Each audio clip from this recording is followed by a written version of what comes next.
Juriscast, o seu podcast jurídico. Bem-vindos, meus amigos entusiastas da inteligência jurídica, bem-vindos advogadas, bem-vindos advogados. Eu sou o Thiago Facchini, como de costume desejo a vocês todos as boas-vindas a mais um episódio do Juriscast, o seu podcast jurídico. E hoje, meus amigos, nós vamos falar sobre crimes financeiros offshores e litígios de alta complexidade. Então, fica aqui com a gente que o papo vai ser muito legal com dois convidados mais do que especiais. Antes da gente apresentá-los, é importante lembrar que todos os episódios do Juriscast estão, claro, disponíveis em todas as plataformas de consumo de áudio e também no YouTube para você conhecer os nossos rostinhos, tá bom? Bom, vamos direto ao que importa. Eu tenho aqui hoje dois convidados muito especiais. Vou apresentá-los antes de que eles se apresentem aí para vocês. A audiência é riquíssima do Juriscast. Então, hoje aqui comigo para falar sobre crimes financeiros, offshores e litígios de alta complexidade, eu tenho aqui o Rafael Nogueira, que é sócio da área de Financial Advisory da Deloitte, com 15 anos de experiência nas práticas de Forensic, investigação de ativos, due diligence, NPL e valuation. Rafael tem a experiência de gerenciamento de portfólio, trabalhou em gerenciamento de recursos de private equity também. Também participou da compra e da recuperação em fundos de investimento de créditos inadimplentes. Além dele, tem também Fernando Yamashita, que é sócio de Forensic and Dispute Services do escritório de São Paulo, atuando em Anti-Bribery and Corruption Due Diligence e investigações relacionadas à corrupção e fraude. Possui mais de 20 anos de experiência em auditoria, controles externos, diligência contábil e financeira e investigações relacionadas à corrupção e fraude. Perceberam que currículos de peso nós trouxemos aqui hoje, pessoal da Deloitte? Sejam muito bem-vindos. Quero agradecer também, além da audiência que está aqui nos acompanhando, o curso de Direito da Univille, que apoia essas discussões jurídicas aqui, qualificadíssimas no Juriscast. Esse curso tem mais de 25 anos de história, é detentor do selo OAB Recomenda, e para saber mais, basta acessar aí univille.br/direito. Sem mais delongas, então, sejam muito bem-vindos, Fernando Yamashita e Rafael Nogueira, sejam muito bem-vindos ao Juriscast. Tudo bom, Fernando? Bom dia, Thiago, tudo bem? Bom, seja bem-vindo. Rafa, bem-vindo. Obrigado pelo convite e muito obrigado. Legal, vamos lá. Vamos conversar com a nossa audiência. Esse tema parece nome de episódio de série, né? Crimes financeiros, litígios de alta complexidade. É um negócio que, por mais que a nossa audiência seja jurídica, talvez eles não consigam ter uma proximidade ou entendimento sobre esse tema. Então eu gosto de começar as nossas conversas aqui. Vou abrir aqui a opção para que vocês, Rafa, Fernando, combinem aí quem quer começar dando um pouquinho de contexto para a nossa audiência, né? Sobre o que a gente precisa saber de antemão para começar a falar de crises financeiras, de alta complexidade, do que a gente vai falar nesse papo aqui. Vocês conseguem dar assim um en passant sobre essa temática para a nossa audiência? Claro, Thiago. Bom, eu vou começar um pouquinho sobre a parte de rastreamento de ativos, né? Acho que depois o Fernando pode complementar com outros tipos de investigações que a gente acaba fazendo. E a questão do rastreamento de ativos, principalmente, a gente vê qual que é o problema que a gente supre, né?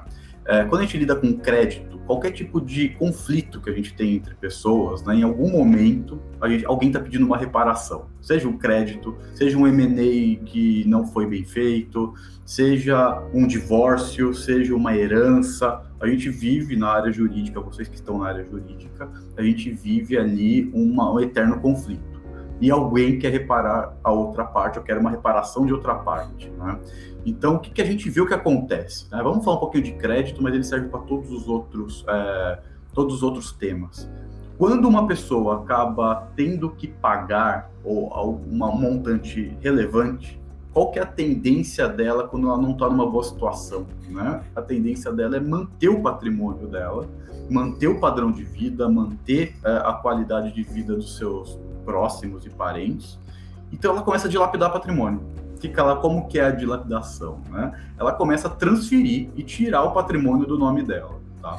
Então, assim, tentando ser bem didático, ela começa a fazer transferências para filhos, ela cria holdings, ela utiliza offshores, ela usa fundos de investimento, ela vai utilizar muitos instrumentos para controlar aquele bem, aquele patrimônio, apesar de não estar no nome dele. Porque a gente vê que na justiça brasileira, por mais que a gente critique bastante, ela tem ótimas ferramentas, né? Eu vejo muitos advogados falando, por exemplo, de Bacenjude. O Bacenjude não funciona. Não é que ele não funciona.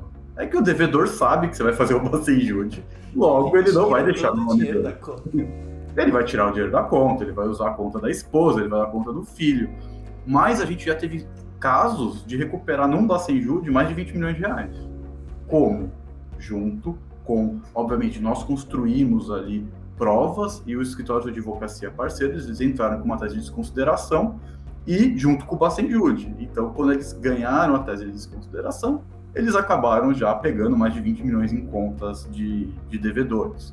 Então, nós temos boas ferramentas para lidar com patrimônio que estão no nome dos nossos targets. Mas o que o rastreamento de ativos te traz no fim do dia são provas desses desvios e como o caminho que esse patrimônio fez no meio do caminho para que você possa atingir. E é esse que é a grande beleza, né, que eu vejo para os escritórios de advocacia, porque é quando vocês vão poder utilizar tudo aquilo que eles aprenderam de tese de desconsideração, desvio de finalidade, confusão patrimonial, e aí sim é onde a gente vai ter realmente uma grande recuperação e um grande aumento do patrimônio atingido, né? Então, eu acho que essa é a grande diferencial que hoje nas questões de rastreamento de ativo. Mas quando a gente fala de crimes financeiros, ou mesmo de fraudes, a gente tem uma gama de investigações. Acho que o Fernando pode falar um pouquinho mais e explicar um pouco sobre as disputas, sobre as grandes investigações, um pouco sobre prevenção à lavagem de dinheiro, que eu acho que todas elas são bem importantes ali para vocês conhecerem. Tá bom? Fernando, por favor. Não, legal, obrigado. Bom, eu acho que quando a gente ouve um pouco o comentário aqui do Rafael, eu acho que é muito interessante porque se você olhar o processo todo de investigação até a recuperação do crédito, o Rafael falou muito daquela parte final, né, que é identificar os ativos e trazer eles de volta para a empresa ou para quem foi prejudicado. Tá? Mas quando a gente olha um pouco a investigação, ela começa sempre lá atrás e a natureza é a mais diversa possível. Acho que o público conhece muito bem os diversos tipos de crime que nós temos, né? Então começa daquele, vamos dizer assim, mais complexo, né? O crime de colarinho branco, né? Você tem a lavagem de dinheiro, tá? E tem aqueles que são tratados mais internamente, que são aquelas investigações corporativas, uma fraude, né?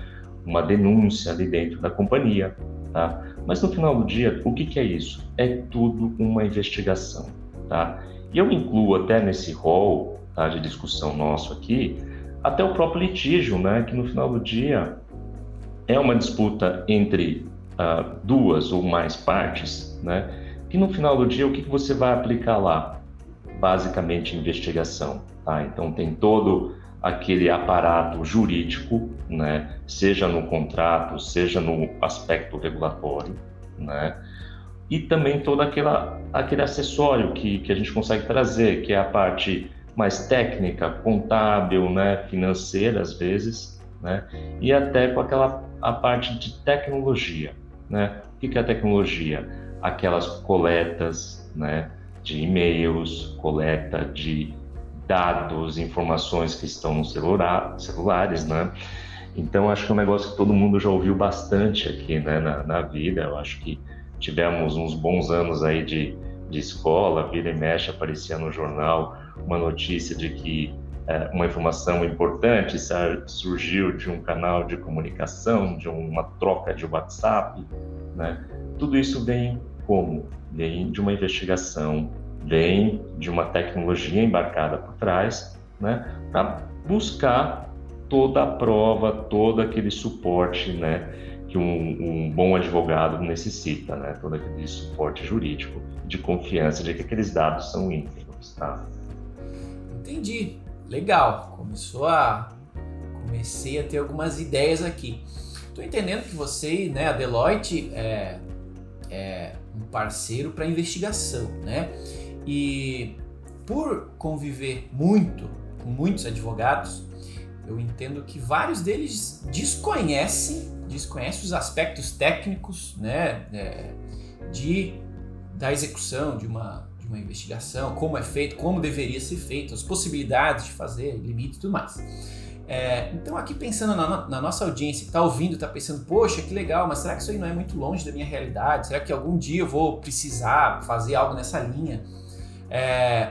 Eu queria perguntar para vocês a que sinais os advogados que estão aqui nos ouvindo, sejam de escritório de advocacia, sejam de departamentos jurídicos, que sinais que eles precisam ficar antenados para perceber que eles estão diante de uma oportunidade ou de um possível problema que precisa ser antevido, né? Porque eu estou pensando aqui, poxa, deve ser normal a gente começar a achar problemas, né, alguns esqueletos aí escondidos quando a gente vai fazer uma due diligence.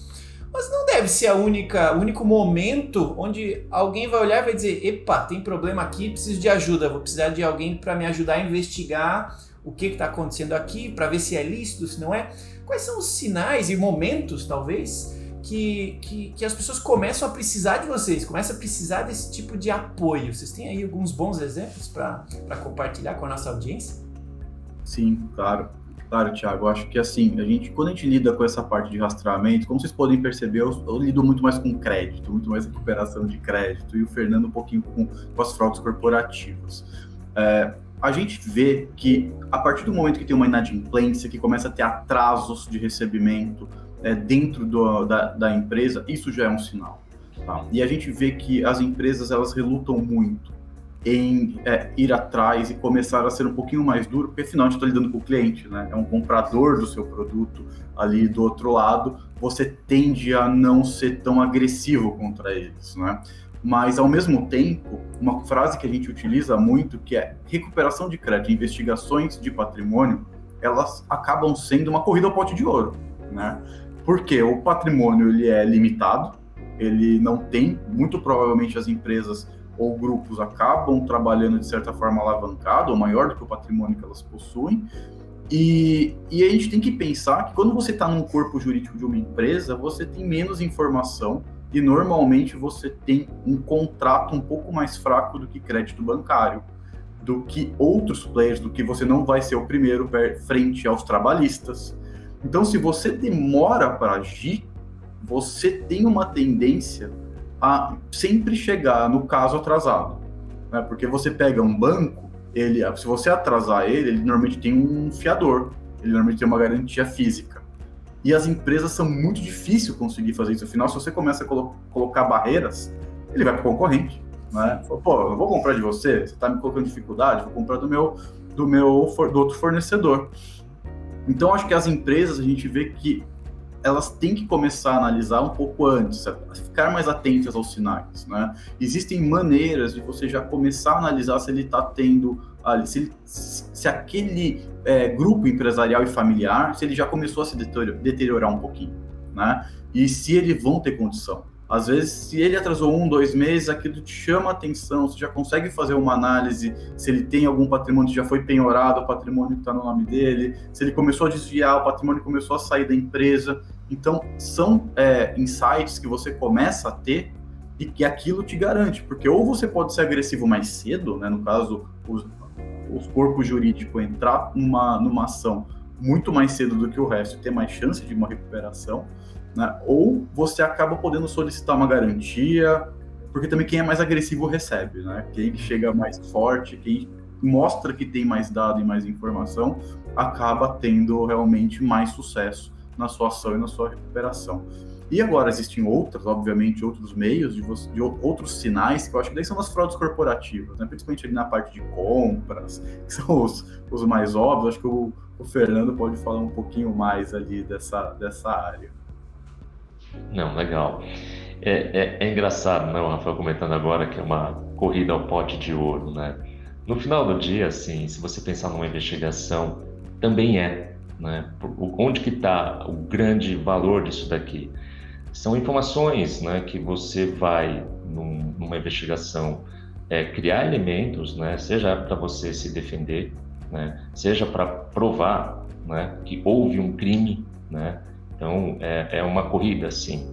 Aqui é um pouco mais no sentido de pegar a informação, né, coletar evidências, tá? Isso você precisa garantir, né, que nada, nenhum fato, nenhuma prova seja destruída, né? Então, também existe aquela corrida atrás de informação, tá?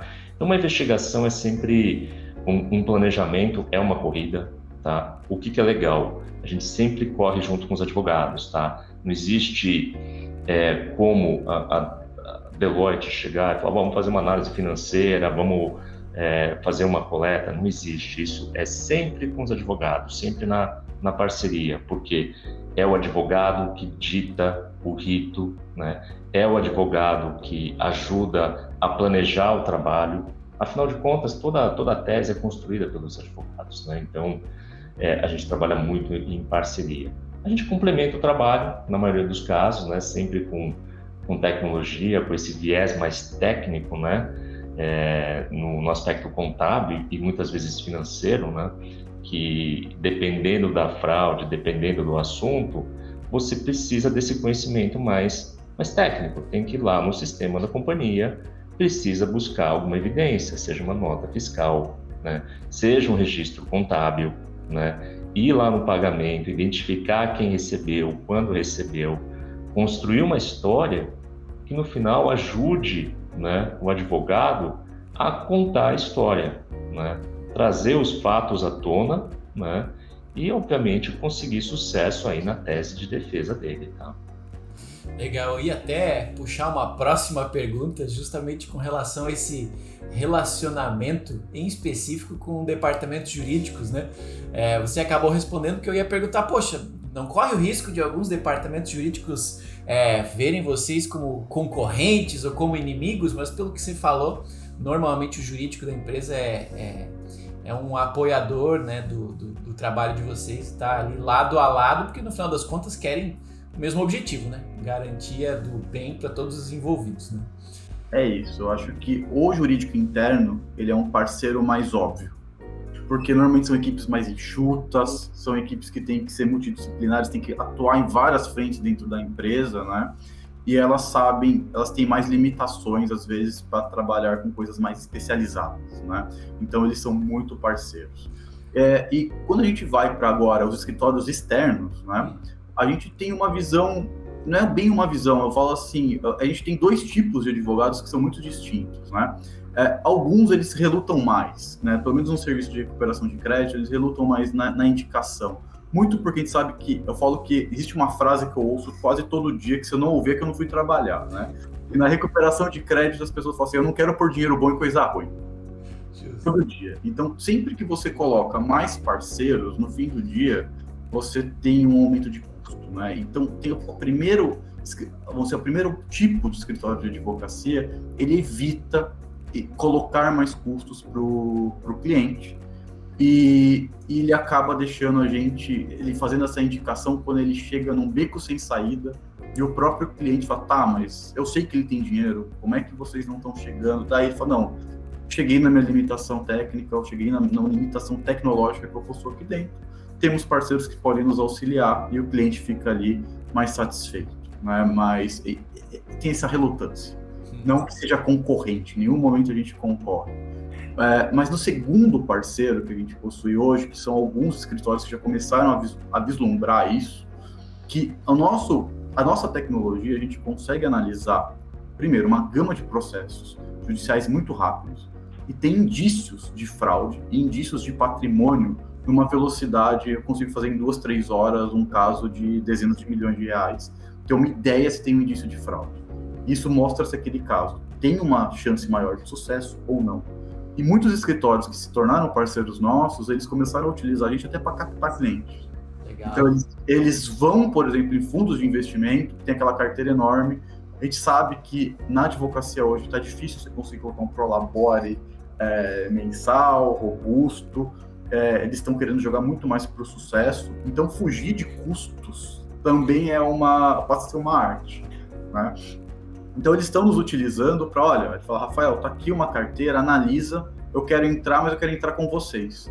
Então a gente fala, olha, esses casos aqui são bons, esses casos aqui, ó, tem esses indícios, como está a sua tese aqui? Parece que realmente tem como ir. Daí tem os outros, ó, esse aqui, ó, pô, já todo mundo morreu, já aconteceu não sei o quê, pô, não tá com cara de que a gente tem muito pra onde correr aqui. Abre mão desse aqui, entendeu? Então, com isso, eles conseguem fazer uma composição de honorários e sucesso muito melhor e conseguem investir exatamente onde importa. E o mais legal é que, assim, o rastreamento de ativos, ele está permitindo a gente movimentar os processos muito mais rápido. Porque eu vejo que os escritórios, e às vezes a própria internamente, eles ficam movimentando o processo não anda, né? Fica anos ali, faz um Bacenjude, só não deixando o processo morrer.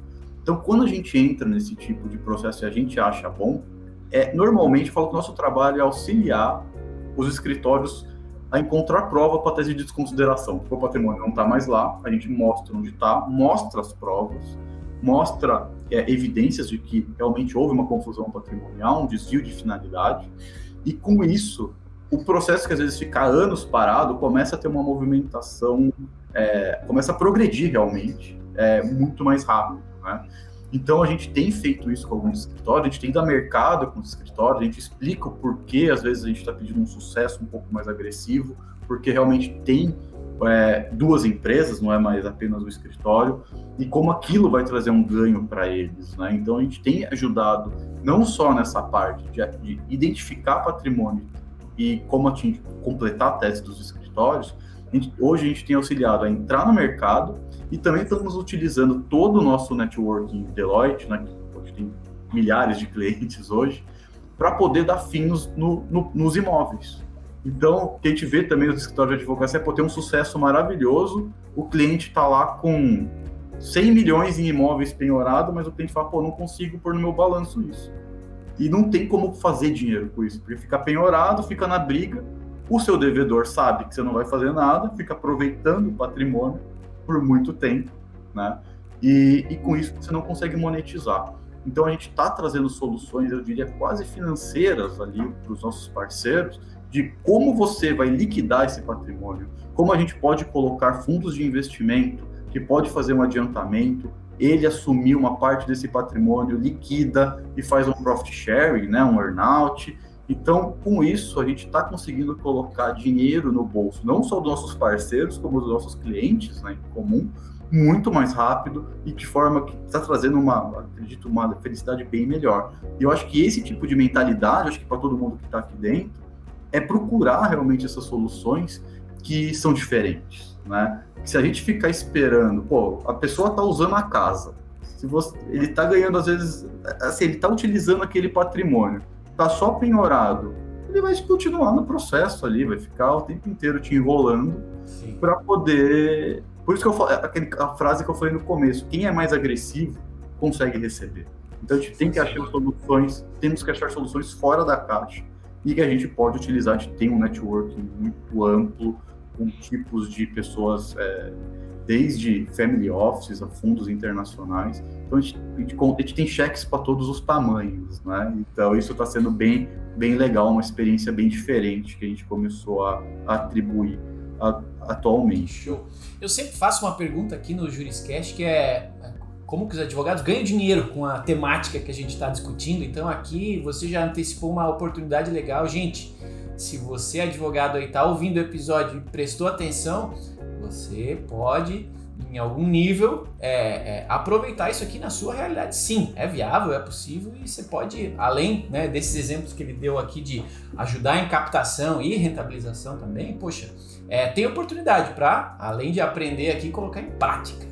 Bom, você falou algumas palavrinhas mágicas aqui que eu anotei que estão, né? Você falou que você tem soluções rápidas, né? Que você consegue de uma forma rápida obter informação.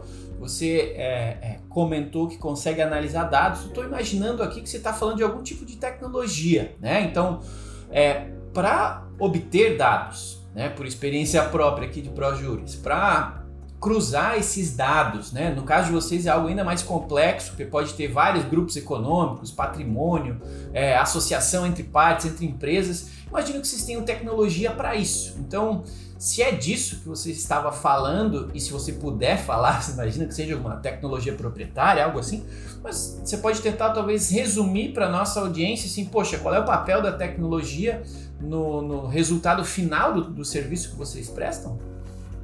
Claro. A gente, obviamente, tem uma tecnologia proprietária, tá? Ele é um sistema próprio. E ele foi inicialmente... porque a maior parte como eu falei, nosso trabalho na parte de recuperação de crédito é fornecer provas.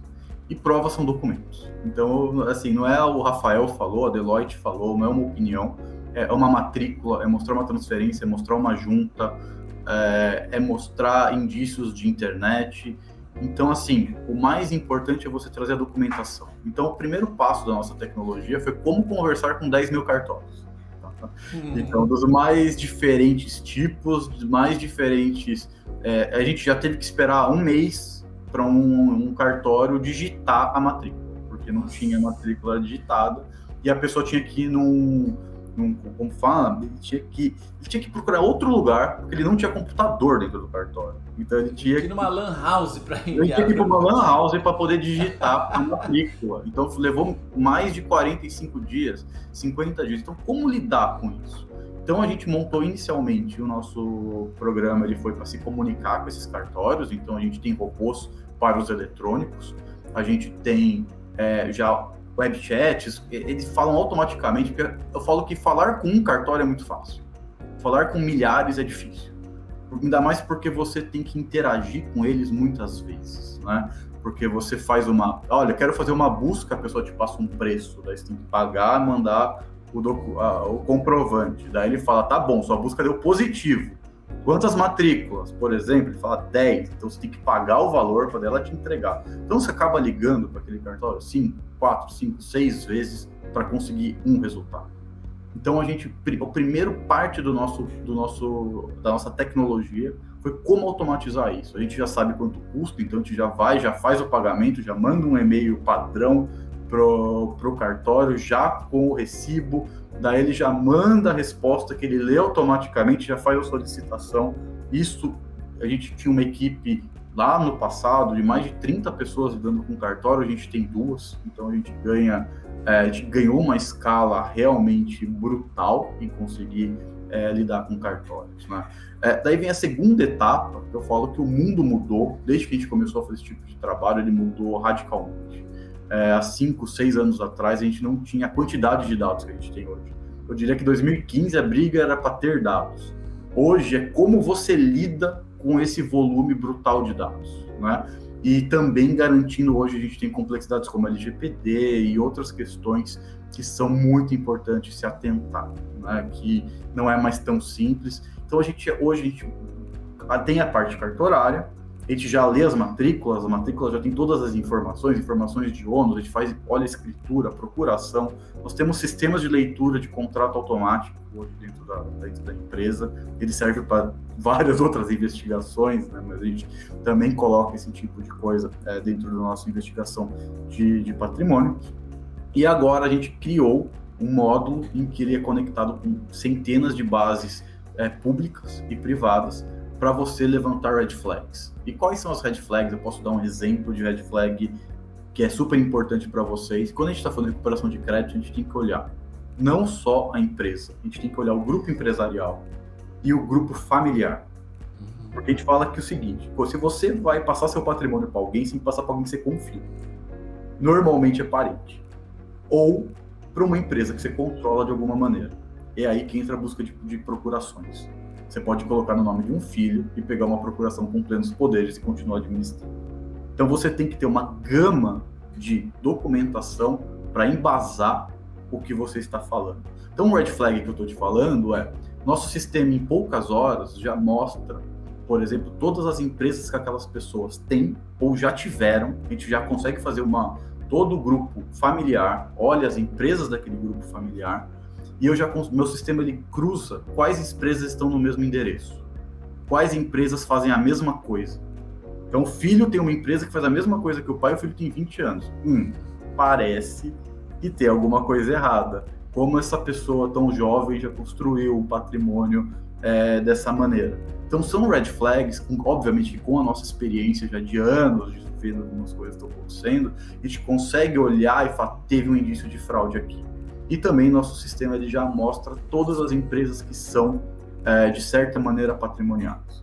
O que eu quero dizer com empresas patrimoniais também, pessoal, estudante, pessoas que estão começando? Normalmente as pessoas não mantêm bens imóveis em empresas que estão atuantes, porque elas têm uma dívida, vai ser o primeiro bem a ir embora, entendeu? Elas tendem a ter empresas de patrimônio fora, são holdings patrimoniais, empresas de agronegócio, então assim, você consegue, esse tipo de empresa carrega bens dentro dela. Então, normalmente são os nossos focos, para onde a gente vai olhar, para quem que a gente vai, e no nome de quem que aquilo está, entendeu? Então, o nosso sistema ele consegue fazer em pouquíssimas horas todo esse cruzamento e mostrar para a gente. Eu falo que não é tão simples ler, né? Eu falo, nossa, o sistema faz tudo. Eu falo que o nosso sistema hoje ele é igual uma máquina de tomografia.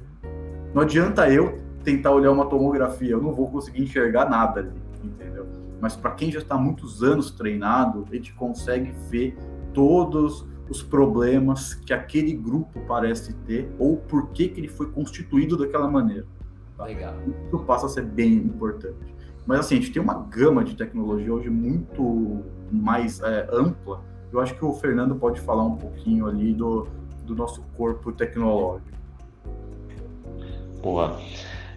Na verdade, assim, acho que para o público aqui também, acho que é legal, né, ver essa relação. A gente vê o Rafael comentando muito de crédito, você vê toda essa expertise em investigar, né, vir atrás de ativo.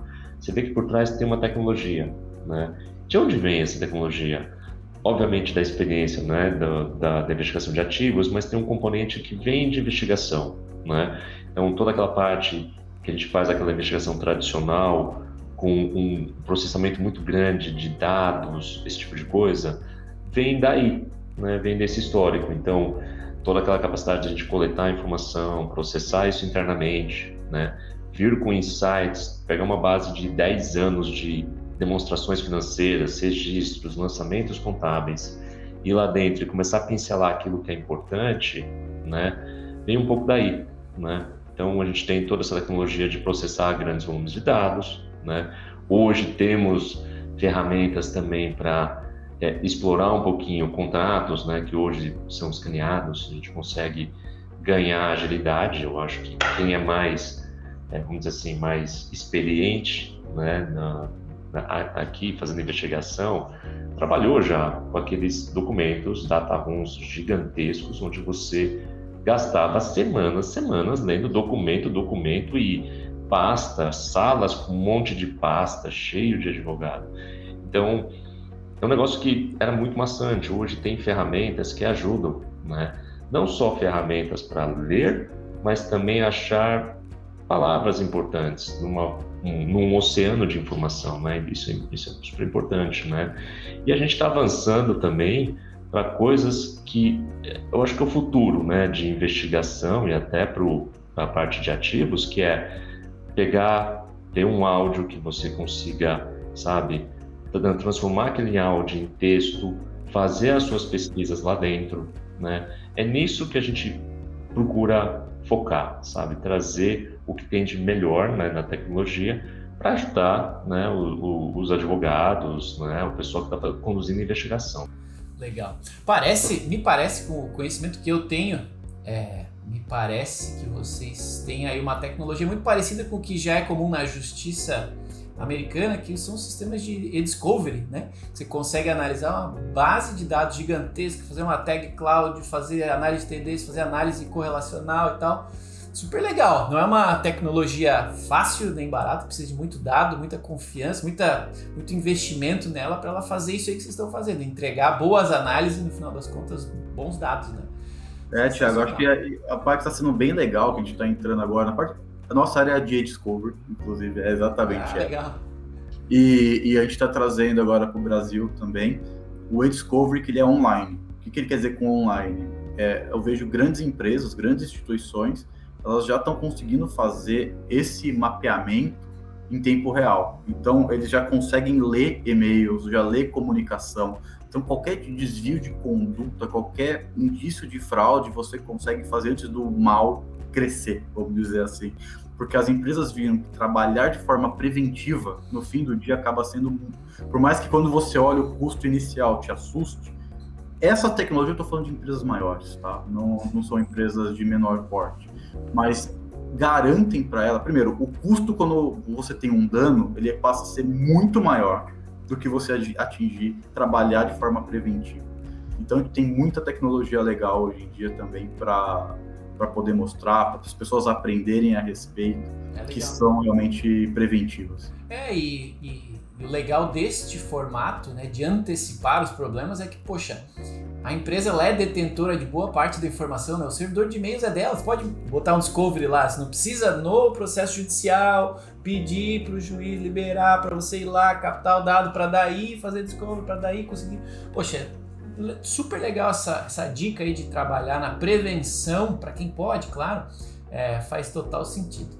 Bom, hoje estamos aqui falando com Fernando Yamashita e Rafael Nogueira sobre crimes financeiros e litígios de alta complexidade. Quero lembrar cada um de vocês que está nos ouvindo e pedir, claro, que se você puder despender aí um minutinho do seu tempo para dar um joinha se você está gostando desse episódio, avaliar ele aí com estrelinhas, dependendo de onde você esteja nos ouvindo. Se estiver no YouTube, dê um oi aí para os nossos rostinhos e escreve aí nos comentários o que você gostou, o que você quer ouvir nos próximos Juriscasts, que lógico, a gente vai sempre buscar conteúdo assim como esse, conteúdo jurídico de altíssima qualidade para você aprender aqui com a gente e sair para a sua prática jurídica com ainda mais conhecimento do que você chegou aqui para ouvir esse podcast, tá bom? Bom, vamos seguir que o tempo voa. Seguinte, quando a gente fala de investigações, né, recuperação de bens desviados, em algum nível é possível que a gente fale dessa característica do momento, que é a ausência de fronteiras, né? Esses valores, esses bens, eles podem acabar em algum nível indo para outra parte do mundo, e quando a gente fala desse problema, né, de os ativos terem passado aí por uma rotina, mesmo por uma rotina não, por uma barreira mesmo que digital, a gente começa a poder enfrentar problemas legais, claro, mas também problemas políticos, né, por estar em outra região e tal. Como é que é esse negócio de vocês lidarem com essa... Primeiro, provavelmente vocês vão depender de terceiros, né, lá fora, ou de parceiros para ajudarem vocês nesse rastreio, né? E esse negócio de globalização, ele para rastrear os ativos, para lidar com o que vocês precisam lidar. Como é que é esse negócio de globalização, mais dependência de terceiros, mais juntar isso tudo numa oferta e de fato conseguir ajudar os clientes com rapidez? Como é que vocês lidam com tantas variáveis de um negócio que estava aqui e agora não está mais, está lá fora, em especial aí nas offshores? Vocês podem dar um resumão aí pra gente sobre esse tema tão complexo, né? Não, sim, acho que é uma boa pergunta, porque a gente nos perguntam muito sobre isso, né? Legal. E eu vejo que esse tema, primeiro, a gente tem que dividir em duas etapas, um para o usuário normal e eu acredito que são as grandes falências, tá? Para grande falência isso funciona bem, para o resto não, mas eu vou explicar o porquê. Legal. Quando a gente tem que pensar que quando a gente está falando na média um brasileiro, tá? O brasileiro ele vai manter a maior parte do patrimônio imobilizado dele dentro do país. Obviamente ele pode montar estruturas societárias fora do país, que são as offshore. Você vai ver coisa em Ontário, Cayman, Delaware, muito em Portugal, Londres, Alemanha, Uruguai é um mega dor de cabeça para a gente em termos de ser um paraíso fiscal, tá? Então, assim, a gente vê muito isso, mas a gente tem que pensar o seguinte: o brasileiro, quando ele vai fazer isso, quando ele monta essa estrutura em Cayman, ninguém tem uma casa em Cayman, né? Dificilmente alguém vai ter uma casa em Cayman, no Panamá, nas Ilhas Virgens Britânicas, porque são ilhas minúsculas, elas são realmente ou um canal de passagem, né, uma shell company, uma holding ali, que ela serve ou para poder manter dinheiro, ou ela serve para poder proteger outros tipos de patrimônio, que pode ser no próprio país, no Brasil, ou em outros países, né?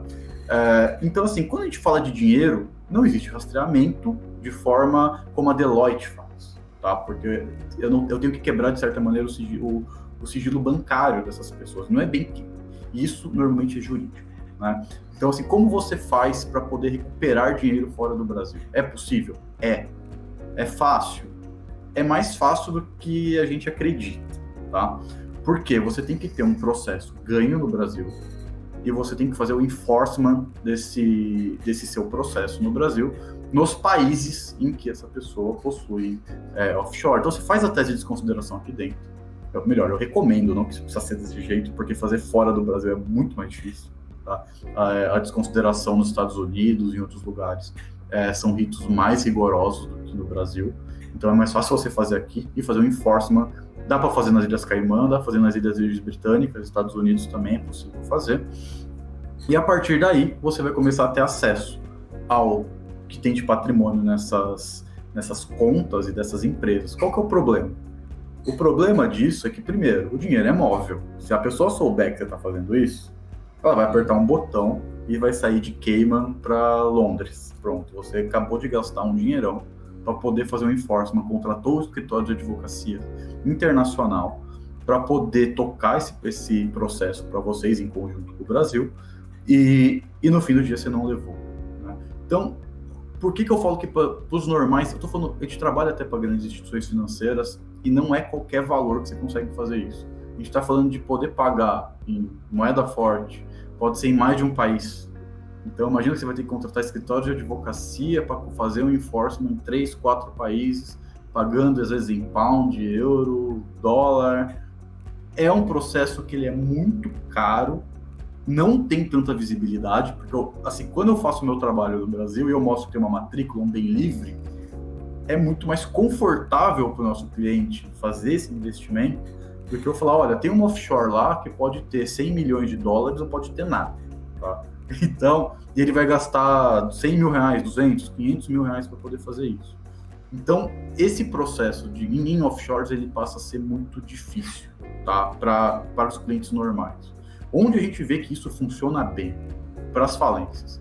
Porque daí na falência, a gente está falando já de um montante de dinheiro bem vultuoso. Tem falência de 300, 500, 1 bilhão de reais, né? Até mais. Então, aí sim é a hora que vale a pena. A falência, a gente tem esse trabalho com alguns juízes, né, com algumas em que a gente é remunerado no sucesso, vai para fora e ajuda no recovery. Mas fala, pô, mas vocês não são advogados. Não, a gente não é. O que a gente trabalha muito é com uma parte de rastreamento de ativos, respondendo a pergunta sobre os parceiros. A Deloitte é uma empresa global, tá? Então, para a gente facilita muito, a gente tem mais de 170 empresas globalmente que têm esse tipo de serviço e que nos auxiliam no rastreamento de forma locais, para poder ter uma ideia, porque para que país a gente vai? Então, a gente mostra os indícios de que países as pessoas possuem e começa o gato e rato batendo de lugar em lugar e fazendo uma gestão de projeto, porque você precisa, às vezes, conduzir advogados de vários países e eles precisam meio que agir ao mesmo tempo. Porque se você age foi o que eu te falei, transfere para outro. Então você vai começar a ficar correndo atrás do rabo. Então a gente faz uma gestão para conseguir falar, olha, esse dia aqui vai ser o que vai acontecer tal evento, porque se ele transferir, essa outra jurisdição vai acabar pegando o patrimônio. Então a gente tem essa gestão meio que de projetos e de contatos, né? Porque também, assim, a gente tem, como eu disse, em quase todos os países do mundo tem uma Deloitte. Então você precisa de alguém em Dubai, alguém na Índia, Portugal, Londres, a gente pode pegar e indicar escritórios de advocacia que realmente sejam especializados e que possam ajudar a conduzir o processo fora do Brasil. Mas eu vejo que, assim, a gente sempre pensa muito nas pessoas com muito dinheiro fora do Brasil, que já não é mais tão fácil, tá? Porque no passado a gente tinha muito aquele dinheiro que ele era lavado, né? Era um dinheiro quase que não tinha sido declarado, vamos dizer assim. Hoje, a Justiça do Brasil, ela te permite acesso, né, ao ER da pessoa, se ela for um grande devedor, ou dependendo da ação que você possui. E eu diria que já não é mais tão fácil manter dinheiro ilegal fora do Brasil, né? Acho que depois da FATCA, depois de alguns eventos de compliance que foi feito principalmente nos Estados Unidos, a gente viu, inclusive, como foi trazer o dinheiro de fora, né? O Brasil fez aquela cobrança, falou, não vou perguntar de onde veio esse dinheiro, mas traz de volta, paga imposto. E era muito nessa mudança de regulação global de que, olha, eu vou dedar você para o governo brasileiro e o governo brasileiro vai tomar tudo. Então, gente, regularize esse dinheiro, não vamos perguntar. Então, hoje é muito mais difícil ter dinheiro ilegal. E você, com as ferramentas certas dentro da justiça brasileira, você vai ter acesso ao IR, e esse dinheiro vai estar lá declarado. Então, ele vai estar lá declarado, você sabe em que país está. Entendeu? Então, o nosso trabalho de rastreamento é em conjunto, realmente, com utilizar as ferramentas legais, nacionais e de fora, né? Nos Estados Unidos a gente consegue ter outras ferramentas que são muito mais legais, a gente consegue inclusive pedir por liquidante em dólar, né? A gente consegue, como se fosse o Banco Central americano, que qualquer transferência em dólar, globalmente, é liquidado no Fed, né? No Banco Central americano. E se for, dependendo do tipo de informação que você pede, ele consegue te falar que banco foi feita uma liquidação financeira em dólar, globalmente. Então, com isso, a gente consegue abrir um enforcement em Hong Kong e em lugares que não tem nada a ver com o dólar, entendeu? Para poder realmente fazer uma recuperação. Mas eu acho que daí é uma coisa um pouco mais complexa, um pouco mais robusta. A gente estaria dizendo realmente para grandes dívidas e não acho que para o dia a dia da maior parte do público. Sensacional, adoro falar com gente inteligente que tem algo para me ensinar. Estou aprendendo muito aqui hoje, imagino que a nossa audiência também. Isso aqui, como eu disse no início do nosso episódio, não é da rotina da maioria dos profissionais do direito, mas é muito legal ouvir, ver que tem uma lógica, que já tem ferramenta, que já tem tecnologia para ajudar quem precisa disso e, acima de tudo, que caso a gente não tenha acesso diretamente a isso, existem parceiros, empresas que podem nos ajudar. Então, considerando que o tempo voou, nossa, vou acelerar o fim aqui da nossa conversa, aproveitando esse gancho, né, de ter um parceiro com tamanha extensão, tamanho conhecimento, né, tamanho poder tecnológico. Vocês compartilharam muito conhecimento sobre esse tema de crimes financeiros, litígios aí de alta complexidade, mas eu sempre gosto de fechar o nosso episódio aqui pedindo para vocês, como especialistas que são, recomendações para a nossa audiência. Caso eles tenham ouvido o nosso episódio até aqui, gostaram do que ouviram, quiserem estudar mais, seja sobre esse mercado aí de litígios de alta complexidade, crimes financeiros, ou até para saber mais sobre a Deloitte, como vocês podem ajudá-los, queria pedir para vocês, se vocês têm algum tipo de recomendação nessa linha, estudar o que ou como fazer para entrar em contato com vocês, porque com certeza aqui a gente iniciou uma conversa, ela não termina, ela começa a partir de agora, né? Bom, na parte de recuperação de crédito, eu acho que as pessoas têm que focar principalmente nessas questões cartorárias, elas entenderem como que funciona cada tipo ali de documentação. Eu acho que tem algumas pessoas hoje, tem um juiz que eu gosto bastante dele, né, que ele é o José Andrade, ele fala bastante sobre recuperação de crédito, sobre ferramentas locais, então realmente é uma pessoa que vocês podem seguir. Existe o TMA, né, o Turnaround Management Association. Eles têm cases ali que eles abrem, né? Eles têm ali um grupo principalmente de pessoas às vezes iniciantes, que são, eu não sei se vocês conhecem o TMA, é um grupo de escritórios de advocacia, juízes, muita gente de turnaround, e eles têm iniciantes que eles tentam pegar, você ganha um coaching, vamos dizer assim, de pessoas de escritórios de peso, como Pinheiro Neto, Matos Filho, Lefossi. Eles acabam trazendo esses cases para poder ser discutidos, vocês podem ter acesso a esses cases, acho que é tudo público ali. E claro, dentro do site da Deloitte ali a gente tem algumas informações e a gente, assim, podemos dar palestras, se alguém tiver alguma questão, se tiver alguma dúvida, pode entrar em contato pelo próprio site da Deloitte. Nessa parte que eu posso te dizer um pouquinho mais sobre a parte de recuperação. Fernando, você tem alguma coisa ali para a parte de investigação que você possa recomendar? Não, eu gosto sempre, né, a gente vai falar de investigação, né, a gente tem um caso bem emblemático, né, então hoje você consegue fazer uma pesquisa rápida, ter acesso a muita informação, né, é natural que você consiga ver lá, poxa, como é que pegou essa informação, como aconteceu. Tem informação disponível, né? Então acho que a gente tem essa facilidade, né, de conseguir um pouquinho mais de dados, né? Obviamente, o que está por trás, como é que chegamos, né? A gente consegue pegar a informação onde?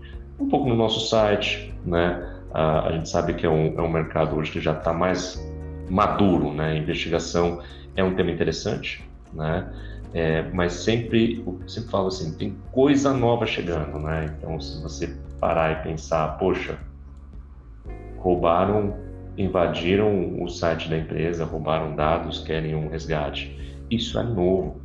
A gente não discutia isso. A gente vai começar a barrar em outros desafios que vocês, com certeza, esse público aqui vai pensar, vai começar a discutir daqui a pouco. Poxa, o que a gente vai fazer? Pô, invadiu, pegou dado de uma empresa, quer um resgate, quer esse resgate em cripto. Olha o ambiente que a gente está falando agora.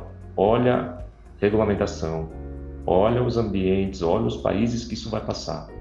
Então, o tema de investigação complexa começa a mudar, né? Você vê essa mudança nas investigações, tem essa tendência hoje de mudança, né? E vem de onde? É o mal da tecnologia, né? Aquele negócio que o Rafael pontuou, que a gente fica falando, poxa, tem um lado bom da tecnologia de correr atrás da informação, mas tem um lado negro, né, da história. Qual que é esse? Como ele fez isso? Como é que eu vou correr atrás do dinheiro? Então, assim, é mais um ponto para a gente pensar e, de repente, bater um papo num outro dia, mas, assim, eu acho que tem muita coisa para desenrolar daí. Tá? É isso aí, a única certeza é a mudança. Se vocês me permitirem, eu vou colocar aqui na descrição do nosso episódio o endereço do LinkedIn de vocês, caso a nossa audiência queira entrar em contato pessoal com vocês, eles conseguem lá conhecê-los um pouquinho melhor, a trajetória de vocês e eventualmente até conversar com vocês e tocar dali adiante o encaminhamento que cada um preferir, tá bom? Bom, chegamos ao final aí do nosso episódio, o papo foi bom e concordo com o Fernando que daqui poderiam sair mais 10 episódios específicos do Juriscast para a gente falar sobre determinadas pinceladas que a gente deu aqui, que tem muito conteúdo. Mas por hoje ficamos por aqui. Quero fazer um agradecimento muito especial a todo mundo que nos ouviu, que nos assistiu até o final desse episódio. Mas claro, acima de tudo, a essas duas personalidades aqui que compartilharam com a gente, além do seu tempo, seu conhecimento. Então, Fernando Yamashita, muito obrigado por ter conversado com a gente e estado aqui com a gente, viu? Muito obrigado, Thiago. Rafael Nogueira, muito obrigado também por ter compartilhado tanto conhecimento com a gente. Eu aprendi muito e imagino que a nossa audiência também. Muito obrigado, viu? Muito obrigado, Thiago. Obrigado pela oportunidade. É isso aí, meus amigos. Então, chegamos, como eu disse, ao final de mais um episódio. Todos os episódios do Juriscast estão aí disponíveis gratuitamente no Spotify, no YouTube, Apple e Google Podcasts, lá no YouTube também. Então, se você tiver algum amigo, algum colega advogado que quer saber mais sobre o tema, encaminha para eles, repasse esse conhecimento. O conhecimento está aqui para nós que trabalhamos aí com a área jurídica, continuarmos evoluindo em conjunto, fazendo com que a nossa vivência seja cada vez mais qualificada, cada vez mais rica e com cada vez mais conhecimento jurídico de alta qualidade, tá bom? Em breve mais um episódio do Juriscast nas plataformas de áudio aí para vocês. Eu agradeço a todos que nos acompanharam aí até o final deste episódio. Nos falamos no próximo episódio do Juriscast, o seu podcast jurídico. Até lá e tchau! Você ouviu o Juriscast, produção e oferecimento ProJuris, plataforma de inteligência legal, líder no desenvolvimento de software para departamentos jurídicos e escritórios de advocacia, powered by Softplan. Conheça mais em projuris.com.br.